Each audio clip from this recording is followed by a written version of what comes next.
रहमतुल्लाह। उम्मीद करता हूँ आप हजरात खैरियत से होंगे। अजीज़ साथियों, इम्तियाज़ अली साहब ने एक बड़ा बयान दिया है और उन्होंने ये कहा कि अगर हमारा मुतालबा पूरा नहीं हुआ तो हम आगे क्या करेंगे। आप उन्हीं की ज़बानी सुनिए कि उन्होंने क्या कहा। सकता कि मेरी माएँ और बहनें भी बारिश के अंदर पानी में इस तरीके से बैठी हुई है। हम न जाने कितने जलसे हम करें, लेकिन ये मंजर मैं जिंदगी में कभी नहीं भूल सकूंगा कि इतनी बुजुर्ग, छोटे छोटे बच्चे और नौजवानों का जोश। अल्हम्दुलिल्लाह मेरे भाइयों, यही वो मोहब्बत है जो आज हमें ताकत दिलाती है। यही आप लोगों का जोश है, जज्बा है, जिसने आज महाराष्ट्र के अंदर ही नहीं पूरे हिंदुस्तान के मुसलमानों के अंदर एक नई ताकत, एक नई उमंग और एक नई पहचान दी है। और वो पहचान ये है कि चाहे कितनी भी ताकतें तुम लगा ले, हम किसी से डरने वालों में से नहीं है। इसमें आपने देखा है, मेरे लिए दिक्कत यह है कि ये मीडिया वालों की परेशानी यह है कि 23 तारीख के दिन जब हम आए थे यहां पर इतना बड़ा काफिला लेकर, तो एक चैनल वाले ने यह बताया था कि ये पाकिस्तान नहीं है, ये बांग्लादेश नहीं है, ये मुंबई है। पाकिस्तान तुम जाओ, बांग्लादेश तुम जाओ, ये भारत देश हमारा है।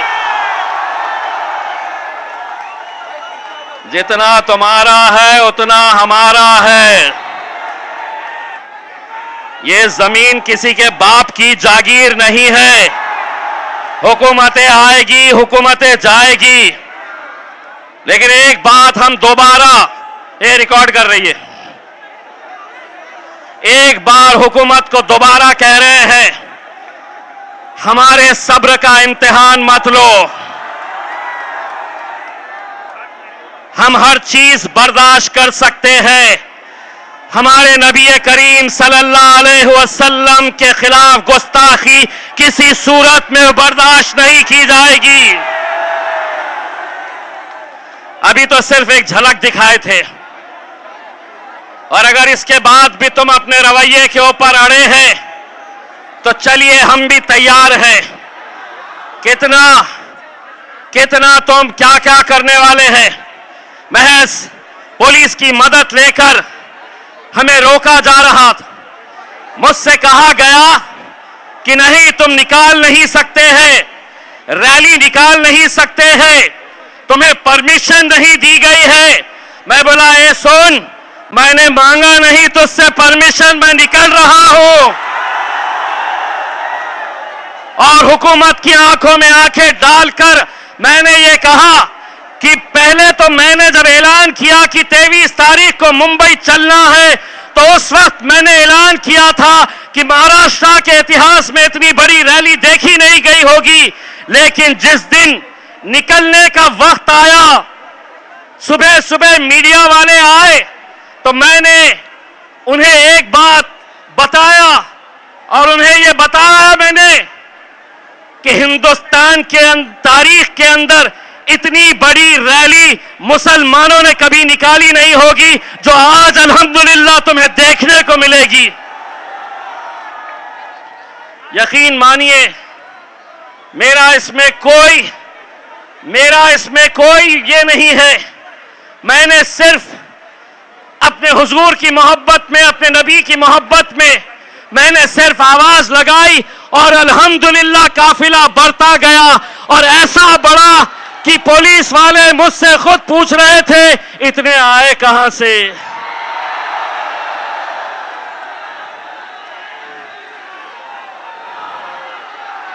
मैंने उस रैली के बाद मुझे कोई गुलबर्गा कर्नाटक से फोन करता है कि इम्तियाज भाई, हमारी 40 गाड़ियां तैयार है। कोई उत्तर प्रदेश से, कोई गुजरात से कहता है कि आवाज दो, हम पहुंच जाएंगे। आज मैं हुकूमत को आवाज दे रहा हूं, सुधर जाओ। इसमें सौदा नहीं होगा, किसी तरह का कोई समझौता नहीं होगा। मुझे इस बात का बड़ा अफसोस है कि उस रैली के बाद जो हमारे अपने हैं, जो अपने आप को मुसलमान कहते हैं,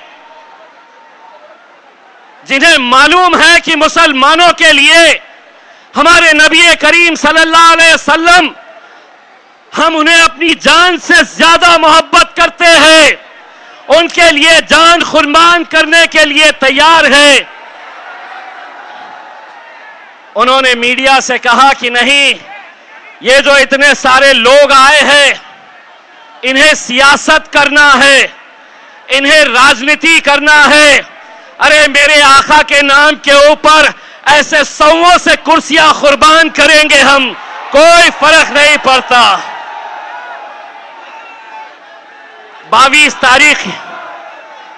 तारीख की रात मुझे यह बताया गया कि इम्तियाज भाई, इतना बड़ा आप रिस्क मत लीजिए।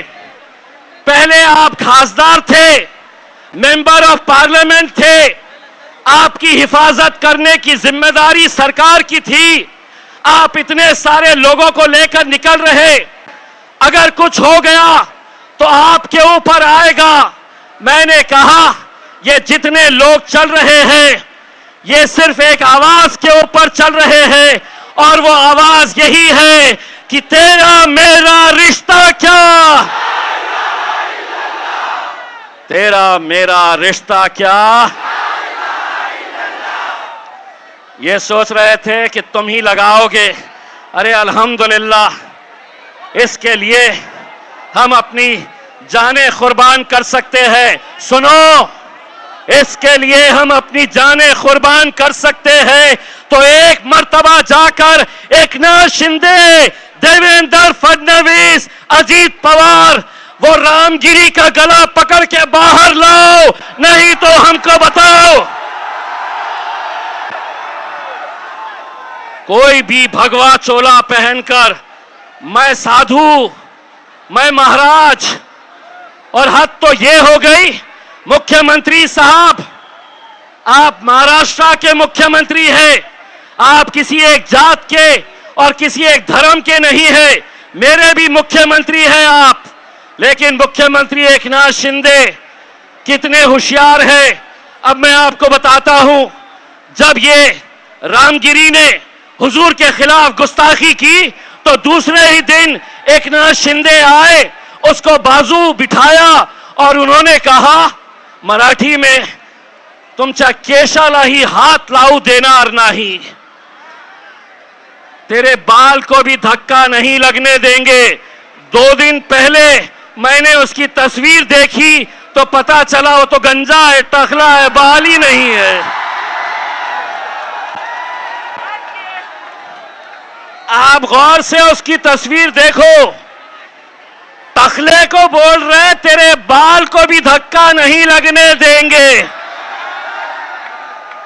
वाह, आप समझे, ये कौम मुर्दार हो चुकी है, इनमें जान बची नहीं है, इनके तरफ से कोई बोलने वाला नहीं है, इनकी तरफ से कोई आवाज उठाने वाला नहीं है। अरे हमने तो सिर्फ एक छोटी सी झलक दिखाए। जिस दिन दोबारा ये ऐलान करेंगे, कोई इसके अंदर हम नहीं चाहते हैं कि कोई राजनीति का झंडा इसमें आए, किसी पार्टी के बैनर के तले नहीं। लेकिन मैं इस महाराष्ट्र के और इस मुल्क के मुसलमानों से हाथ जोड़कर यह अपील करना चाहता हूं, कब तक हम इस तरह बटे रहेंगे? अगर आज इस हद तक बात पहुंच चुकी है कि हमारे नबी के खिलाफ भी अगर गुस्ताखी खुलेआम हो रही है और हम अलग अलग उसमें बटे हुए हैं, मेरे भाइयों, एक बार बाहैसियत मुसलमान हमको एक ताकत बनकर खड़े रहना है। तुम रहो किस जमात में रहना चाहते, किस पार्टी के अंदर रहना चाहते हैं, तुम रहो, लेकिन इस मामले के अंदर अगर एक आवाज बनकर खड़े रहे, यकीन मानिए इस कौम के अंदर इतनी ताकत है कि अच्छी अच्छी हुकूमतों को यह झुका सकती है। मेरे भाई, हमसे हमारे दूसरे गैर कौम के लोग पूछते हैं कि आखिर आपके मोहम्मद पैगंबर मुस्तफ़ा सल्लल्लाहु अलैहि वसल्लम आपके लिए क्या मायने रखते हैं, तो मैं उनसे सिर्फ यही कहता हूं, हमने आंखों से देखा नहीं है मगर हमने आंखों से देखा नहीं है मगर उनकी तस्वीर सीने में बसाए हुए है। हमने आंखों से देखा नहीं है मगर उनकी तस्वीर सीने में बसाए हुए है। मेरे भाई, उस पर कार्रवाई नहीं हुई इस रामगिरी के ऊपर, तो महाराष्ट्र के छोटे छोटे प्यादे, इतने छोटे कि जिस दिन हम तय कर लेंगे तो इंशाअल्लाह उसको लपेट के असद भाई की शेरवानी में डाल के हैदराबाद भेज सकते हैं। इत्तू सा और वो समझ रहा है कि मैं कुछ भी बोलूंगा हुकूमत मेरा साथ देगी। अरे खुद अकेले घूमता नहीं है, 6 गाड़ियां लेकर, बाउंसर्स और पुलिस वाले लेकर, अगर सही मर्द का बच्चा है तो इस इलाके में अकेले बुलेट के ऊपर आके बता, सड़क चलते लड़के तेरे को टप्पू कैसा मारेंगे। वरना आज मेरे शहर औरंगाबाद में आकर देख, इम्तियाज जलील आज भी अकेले बुलेट के ऊपर घूमता है, किसी माइकल आल में हिम्मत नहीं है कोई रोक सके। मस्जिद में घुस के बोले मुसलमानों को चुन चुन के मारेंगे। आपा हटा दो, सब हटा दिए, ये हटा दीजिएगा पीछे, ओ आपा पीछे।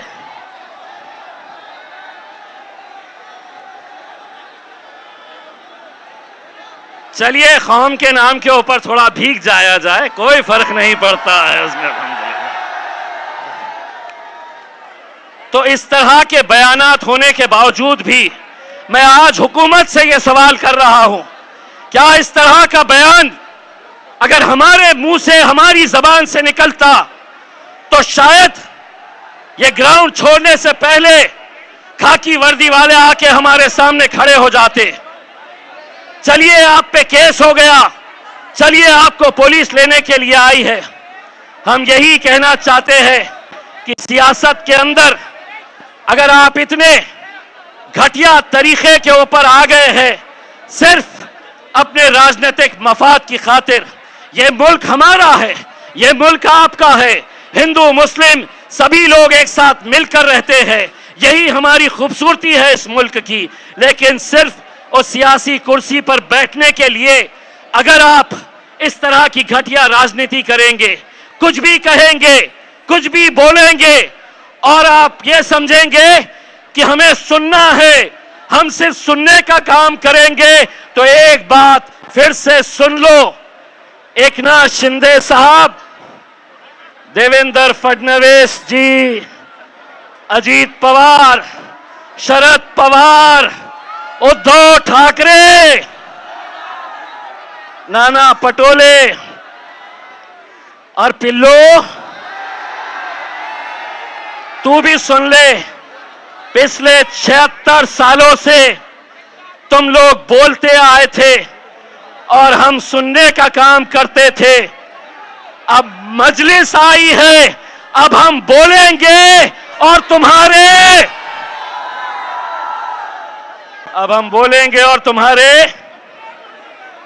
अब्बा को याद करो, उनके तुम्हारे बाप को भी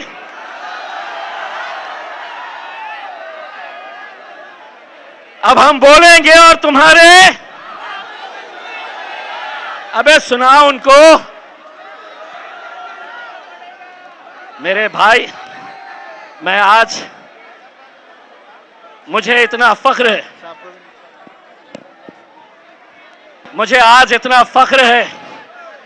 आज इतनी खुशी है कि मेरे कायद बैरिस्टर असदुद्दीन अवैसी साहब जब होटल से निकल रहे थे तो उन्हें बहुत सारे लोगों ने कहा कि साहब बारिश बहुत तेज हो रही है, आज जलसा करना मुमकिन नहीं है।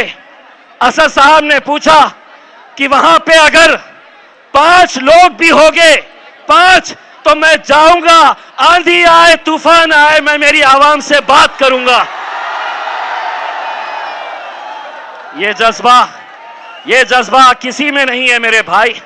हम भी आपकी तरह भीगने के लिए आए, लेकिन माइक वाले ने कहा कि साहब अगर माइक हमारा भीग गया तो ये माइक बंद हो जाएगा, तो इसलिए इसका सहारा लेना पड़ा। वरना ये तय कर लो, अगर आप धूप में बैठेंगे तो हम भी धूप में बैठेंगे, आप बारिश में बैठेंगे तो हम भी आपका बारिश में साथ देंगे। बस मैं आप लोगों से जाते जाते असद साहब को यहां बुलाने से पहले एक नारा चाहता हूं, तेरा मेरा रिश्ता क्या, तेरा मेरा रिश्ता क्या, लब्बैक लब्बैक लब्बैक। मीडिया वालों ने मुझसे पूछा इसका मतलब क्या होता है। मैं बोला बहुत दिनों के बाद तुमको समझ में आएगा क्या होता है करके उसने जोरदार तालियों से मेरे कायद बैरिस्टर असदुद्दीन अवैसी साहब